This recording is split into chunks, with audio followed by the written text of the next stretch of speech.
तो मैंने आपका एक कृष्ण वाला रूप भी देखा था जिसमें आप कृष्ण बने थे। मैंने बहुत मना किया था, मत करो यार। मेरी पहली पिक्चर है तो उन्होंने बना दिया कृष्ण भगवान। और ऐसा ही मुसीबत हो गई थी कि वो कॉस्ट्यूम में मैं सिगरेट नहीं पी रहा, पी पा रहा था। एक दिन मैंने सोचा कि मैं अपने फादर के गाने सुनता हूँ, रोशन के। तो मैंने रोशन का नाम ढूंढा, उसका नाम नहीं था, तो मुझे बहुत बुरा लगा।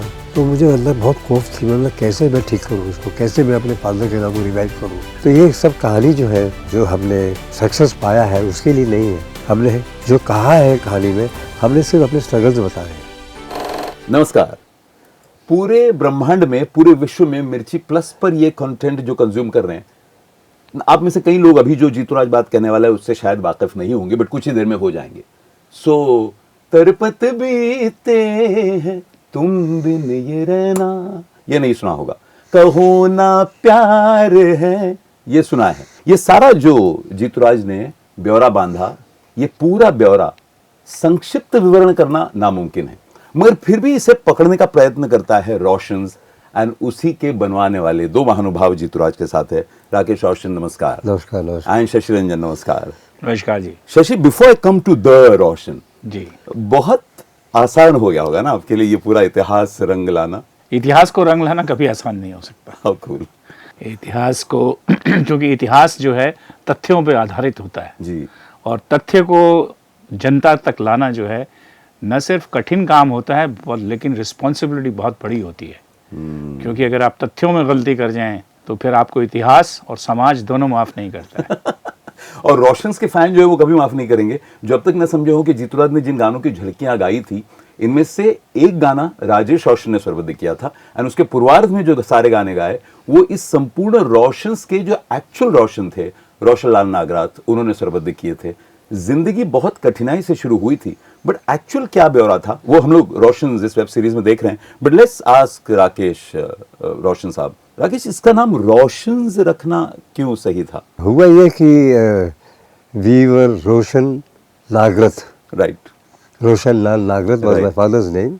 Then I became Rakesh Nagrath, Rajesh was Rajesh Nagrath. मगर जब वो चल बसे तो मैं असिस्टेंट डायरेक्टर रहा 4-5 साल। तो नाज बिल्डिंग में मैं जाता था, ग्रैंड रोड की नाज बिल्डिंग में, जहाँ सारे प्रोड्यूसर्स का ऑफिस होता था। याद है? यस। तो मैं काम मांगने भी जाता था क्योंकि एक्टर बनना था मुझे। तो जिनके भी ऑफिस में जाता था पूछते कौन है आप, तो मैंने जब कहिएगा कि रोशन जी के बेटे राकेश आया है मिलने के लिए, तो फ़ौरन मुझे अंदर बुला लेते थे और खड़े होकर मुझसे मिलते थे, हाथ मिलाते थे। क्या बात है। तो ये रिस्पेक्ट वो छोड़ गए थे। तो उस वक्त से मैंने सोचा क्यों ना मैं अपना नाम राकेश रोशन रख लूँ, और वहाँ से नागरथ छूट गया और राकेश रोशन आ गया। जो देख रहे हैं वो समझ गए होंगे कि रोशन लाल नागराथ का इतिहास जो ऋतिक रोशन आगे बढ़ा रहे हैं, वो सेतु, राम सेतु बांध रहे हैं राकेश रोशन, राजेश रोशन। स्वरबद्धिता का पूरा स्तंभ Rajesh, and film maker Rakesh. Rakesh Roshan, कई जो आजकल के बच्चे नहीं जानते हो उन्हें बताएं कि अपने दौर के सबसे खूबसूरत एक्टर्स में से एक थे। कई कई लड़कियां उस समय की दीवानी होती होंगी, कई कई हीरोइंस ने शादी करना चाहिए होगी। If I am not being too personal, सारे टीनेजर्स को पता होगा। ऋतिक की बात कर रहे हैं, मेरी बात नहीं, मैं राकेश रोशन की ही बात कर रहा हूँ। मेरे को तो अभी भी याद है, मैंने सबसे पहली बार जब आपकी चीजें देखी थी तो मैंने आपका एक कृष्ण वाला रूप भी देखा था जिसमें आप कृष्ण बने थे। तो पहली पिक्चर थी घर घर की कहानी, उसमें बनाया था उन्होंने जी। मैंने बहुत मना किया था, मत करो यार। मेरी पहली पिक्चर है तो उन्होंने बना दिया कृष्ण भगवान। और ऐसा ही मुसीबत हो गई थी कि वो कॉस्ट्यूम में मैं सिगरेट नहीं पी रहा, पी पा रहा था। कृष्ण भगवान थे आप। But then over the time, ये इतिहास भी रोशन में बहुत खूबसूरती से बताया गया है। But Shashi, before I go back to Rakesh, Shashi, इसमें 4 लोगों को आपने एक तरह से 4 पीढ़ी बना दिया, जबकि वो 4 पीढ़ी नहीं है। सो यू हैव रोशन साहब, you have Rajesh sahab, you have Rakesh, and then you have Hrithik. तो ये इस ऋतिक के भी तो बच्चे हैं। या बट इसमें ये 4th जनरेशन है भाई। इस तरह का विभाजन करना है, ये क्यों निर्णय लिया गया? विभाजन की जरूरत ही नहीं है, तो है ही, तो सत्य है। ओके। कि इनके ग्रैंडफादर थे, उनके 2 बच्चे थे, उनमें से एक ऋतिक रोशन है और ऋतिक रोशन के 2 बच्चे हैं। ठीक है। तो ये तो इसमें मैं कुछ आगे पीछे कुछ कर नहीं सकता था। No liberties, no liberties. कई जिन लोगों ने ऑलरेडी, जैसे हमारे जिस लोग जिन्होंने ऑलरेडी रोशंस कंज्यूम कर लिया है एज अ कंटेंट, उनको इसमें एक चीज़ बहुत फैसिनेटिंग लगी. For people who haven't yet watched it, you must watch it for this reason कि कहीं कहीं हिंदुस्तानी सिनेमा के बड़े बड़े दिग्गजों को आप एक साथ इकट्ठा ला पाए. लता जी की आवाज़ है, आशा भोसले ने बहुत भावनात्मक बात कही है. Will it be difficult Rakesh साहब ये पिकअप करने के लिए कहूँ कि कौन सा टुकड़ा शूट होते हुए या उसको डॉक्यूमेंट करते हुए सबसे ज़्यादा चुनौती का सामना करना पड़ा? नहीं, किसी के साथ नहीं. हमने जो लिस्ट बनाई, हमने एक एक फ़ोन किया उनको और एक ही फ़ोन पर सब आ गए. वाह. शायद हो सकता है ये गुडविल हमारा भी हो, जो गुडविल मेरे फादर छोड़ गए थे जी. उस वक्त. शायद मैं और राजेश ने जब हमने काम किया है लोगों के साथ, हमने भी अपना कुछ गुडविल छोड़ा होगा. जी. नहीं तो कौन आता है किसी के लिए कुछ बोलने के लिए. और इसके अलावा गुडविल के अलावा इनका जो काम है, जिस तरह का बॉडी ऑफ वर्क रोशन साहब कर रहा है, राकेश रोशन कर रहा है, राजेश रोशन कर रहा है, जब लोग कोई अच्छा काम देखते हैं उसी के लिए बोलने के लिए आते हैं. आप छोटे काम के लिए कभी भी बोलने नहीं आते. तो वो बड़ी खुशी खुशी तैयार हुए कि उनको कहने के लिए कुछ था, क्योंकि काम बहुत अच्छा था. जी जी. आजकल का जो दौर है, हिंदी सिनेमा जिस दौर से गुजर रहा है, इस दौर में इस तरह के डॉक्यूमेंट्रीज, इस तरह के डॉक्यूड्रामा सीरीज की इंपॉर्टेंस अचानक से बहुत बढ़ गई है. डू यू थिंक कि ये कंज्यूम इसलिए लोग ज्यादा करने लग गए हैं क्योंकि हिंदी सिनेमा साइडलाइन जरा सा होने लग गया है? नहीं, हमने ये सोच के नहीं बनाया. हमने ट्रिगर पॉइंट ये था कि 5-10 साल पहले कोई एक ट्रांजिस्टर निकला था जिसमें 5-10 हज़ार गाने थे. तो उसमें सारे गाने थे, सब म्यूजिक डायरेक्टर्स के, सारे सिंगर्स के, सारे फिल्म मेकर्स के, सारे लिरिक राइटर के. तो मैं सुनता था वो. एक दिन मैंने सोचा कि मैं अपने फादर के गाने सुनता हूँ, रोशन के. तो मैंने रोशन का नाम ढूंढा, उसमें नाम नहीं था. ओ राधे. और एक भी गाना नहीं था. तो मुझे बहुत बुरा लगा कि इतनी बड़ी कंपनी है और उन्होंने इतनी बड़े बड़े गाने दिए हैं उस कंपनी को, मेरे फादर ने, उन्होंने मेरे फादर का नाम नहीं डाला. तो मुझे अंदर बहुत खौफ थी. मतलब कैसे मैं ठीक करूँ इसको, कैसे मैं अपने फादर के नाम को रिवाइव करूँ. एक दिन मैं और शशि बैठे हुए थे, तो मैंने शशि से कहा, शशि ऐसी बात है. और Shashi is very fond of music and very knowledgeable about music. तो he said why don't you make a documentary on him. Wow. तो वहाँ से फिर ये आइडिया आया. और फिर मैं 2 दिन के बाद मैंने शशि से कहा कि शायद आज की जनरेशन मेरे फादर को कनेक्ट ना कर पाए. राइट. तो why not make on 3 Roshans. हाँ. कि हमारी भी कंट्रीब्यूशन है इस इंडस्ट्री में. And that became, Shashi said that's a very good idea and that's how we started. सबसे ज्यादा चुनौती किसकी थी? रोशन साहब की, राकेश की, राजेश की या ऋतिक की? ऋतिक के फैंस सुन रहे हैं बाय द वे. हाँ, सोच समझ के जवाब चुनौती तो नहीं, हाँ, बट ये है कि रोशन साहब क्योंकि इस वक्त नहीं हैं, तो उनसे हम नहीं सुन पाए. और उनके जो कलीग्स थे, जो भी इस वक्त थे, हमने सबको, जितने भी मौजूद थे और ढूंढ पाए, सबको हमने बुलाया. लेकिन ऑफ कोर्स उस टाइम का मटेरियल काश हमारे पास कुछ और होता. लेकिन फिर भी देखिए, उसमें हम लता जी को ज्वाइन कर पाए.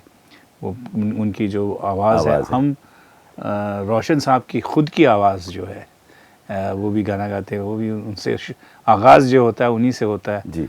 तो वो हार्टनिंग है। तो और ऐसी चीज़ों में डिफ़िकल्टी तो होनी चाहिए, तभी तो मज़ा आता है। क्या बात है। रोशन जिन लोगों ने नहीं देखी अभी तक राकेश साहब, उनके लिए अब ये सवाल मैं पूछने जा रहा हूँ।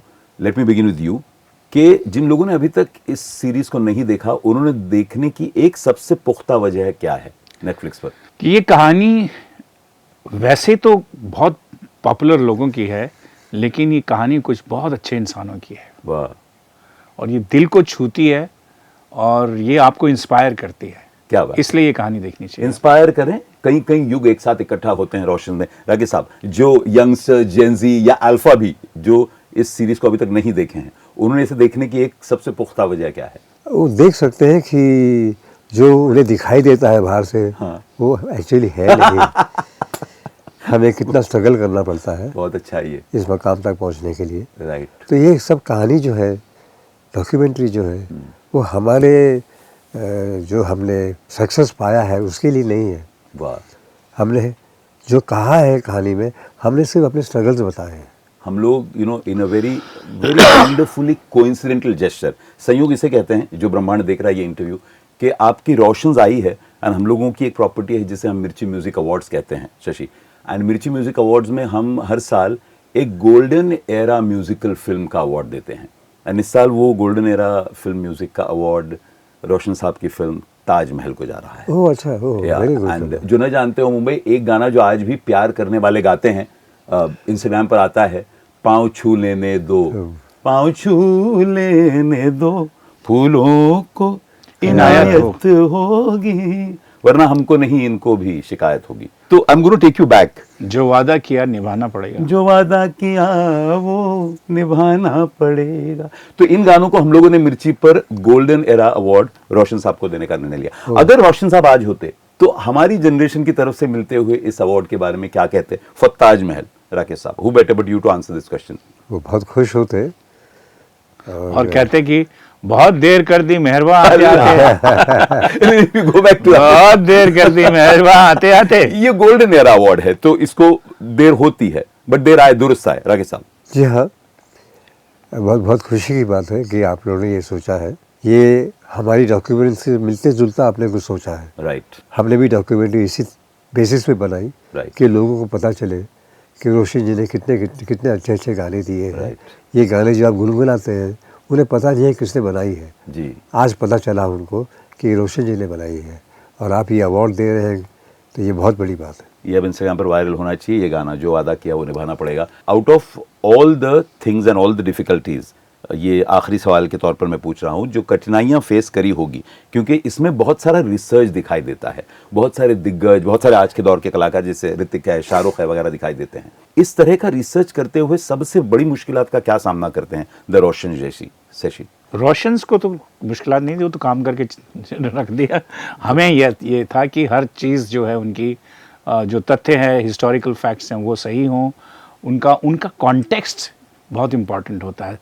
फिगर्स और वो डेट्स तो आपको गूगल पे भी मिल जाती हैं, बराबर, लेकिन उनका कॉन्टेक्स्ट क्या है, हिस्टोरिकल कॉन्टेक्स्ट क्या है, कि अगर ताजमहल उस वक्त इतनी पॉपुलर फिल्म थी तो फिर वो किस कॉन्टेक्स्ट में वो गाना, कि साहिर और रोशन की जो जोड़ी थी उसने फिर और क्या क्या किया। ये जो हिस्टोरिकल कॉन्टेक्स्ट होते हैं उनको एक साथ एकत्रित करना जो है वो एक चैलेंज होता है।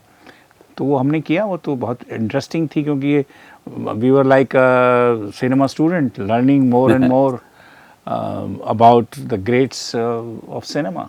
मेरे को कुछ और देखनी थी, यानी ये देखते हुए मेरे को ऐसा लगा कुछ और आता रोशन के बारे में, राजेश के बारे में, आपके बारे में, ऋतिक के बारे में। तो अगर इसका अगला टुकड़ा बनवाना हो तो वो कहाँ शुरू होगा? वो हमारे पास बहुत मटेरियल पड़े बनेगा। एक और हमारे पास 100 घंटे का मटेरियल पड़ा, हमने सिर्फ 4 घंटे बताए। गुड एज डिस्कशन, यानी एक और इंतजार करें। तो जैसे इन दिनों सीक्वल्स का जमाना है, वैसे शायद द रोशंस का भी हो सकता सीक्वल आएगा। हो सकता है। All the best. बहुत बहुत I think Hindustani cinema and ब्रह्मांड पर जो सिनेमा को कंज्यूम करता है उन पर एक प्यारी सी मेहरबानी हो गई है द रोशंस करके। शशि, राकेश साहब, thank you so Thank you, much. thank it's kind of you. 98.3 मिर्ची की तरफ से एंड मिर्ची प्लस की तरफ से ये चीज कंज्यूम करना इसलिए जरूरी नहीं है क्योंकि ये अपने ऋतिक रोशन की फैमिली की चीज है। ये इसलिए जरूरी है क्योंकि पूरे ब्रह्मांड की सबसे लोकप्रिय अगर फिल्म इंडस्ट्री कोई है तो वो हमारे हिंदुस्तानी सिनेमा की है, एंड इसमें रोशंस का बहुत बड़ा हिस्सा है। जय हिंद।